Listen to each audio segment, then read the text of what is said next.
Nous allons traiter ensemble le sujet des nouveaux agonistes aux récepteurs nicotiniques. Tout d'abord, nous allons voir la structure des récepteurs, puis leur fonctionnement, pour finir sur l'exemple de la varénicline. Commençons par la structure des récepteurs. Les récepteurs nicotiniques sont des récepteurs situés à la surface de nos cellules de poids moléculaire de 350 kDa, activés par le neurotransmetteur d'acétylcholine. Ils sont présents au niveau du système nerveux central. Voyons en détail leur structure. Il s'agit d'un pentamère constitué de 5 monomères avec 2 monomères alpha, 1 bêta, 1 gamma et 1 delta. Chaque monomère est lui-même composé de 4 hélices transmembranaires. Ces derniers sont chacun formés d'un domaine extracellulaire permettant la fixation des ligands et d'un domaine membranaire impliqué dans la formation du canal permettant le passage de cation. Maintenant, place au fonctionnement des récepteurs. Nos récepteurs nicotiniques sont activés par l'acétylcholine, mais aussi par de nombreux agonistes. Qu'est-ce qu'un agoniste ? Un agoniste est une molécule qui se lie à un récepteur membranaire spécifique et l'active. De ce fait, il limite l'action du neurotransmetteur endogène qui interagit habituellement avec le récepteur.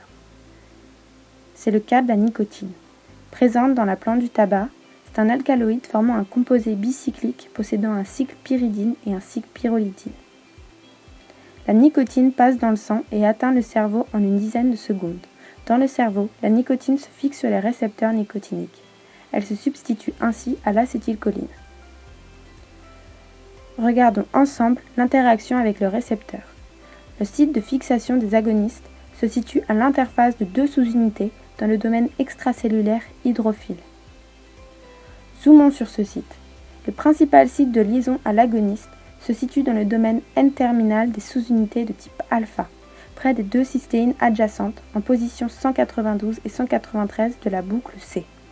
De plus, il y a d'autres acides aminés aromatiques également essentiels à la fixation de l'agoniste, comme les tyrosines 93, 196, 190 et le tryptophane 149 qui contribuent au caractère apolaire du site.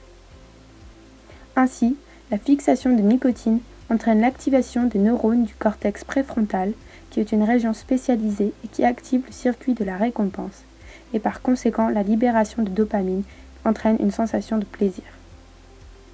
Lorsque le canal se referme, il est inactivé à long terme et son renouvellement est saturé par la nicotine. De nos jours, on compte environ 11,4 millions de fumeurs en France et en parallèle, près de 75 000 décès par an sont causés par le tabagisme. Les chercheurs développent des traitements pour lutter contre ce fléau, comme par exemple la recherche de nouveaux agonistes des récepteurs nicotiniques. Voyons l'exemple de la varénicline.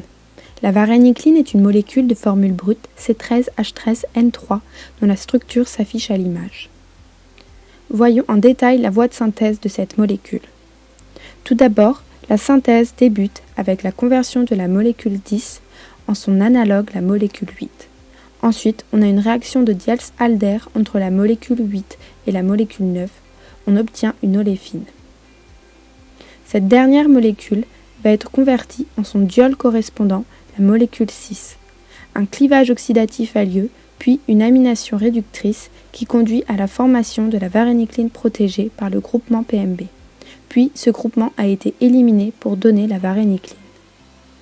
La varénicline a une grande affinité au sous-type alpha-gat-bêta-2 des récepteurs nicotiniques, et cela grâce à sa composition en acides aminés. En se fixant, elle empêche alors la fixation de la nicotine par un processus de compétition. La varénicline est un agoniste dit partiel, car elle ne stimule pas les récepteurs nicotiniques à leur maximum. Elle va stimuler leur activité à un niveau plus faible que la nicotine, ce qui permet de soulager les effets du sevrage comme la prise de poids ou la nervosité.